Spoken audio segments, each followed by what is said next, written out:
Ето е Lucky Bag, която чака да пристигне. Мисля, че е по-голяма, но може би си е такава. Стандартно чанте. Тук си има джобче. Вероятно е за слушалки и разни такива дребни неща. Има си тя за закачване на тази чанта. Ако искате да си носите слушалчите. Като към нея трябваше да има една връзка, която вероятно е била изчерпана и те не ми я пратиха, са ми пратили ето това нещо, което е талисман за чанта. Хубава изработка е, но и към него имаше и още една висулка.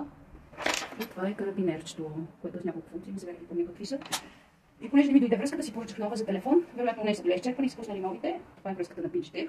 Това е за телефончето, някак да го демонстрирам, защото в момента снимам.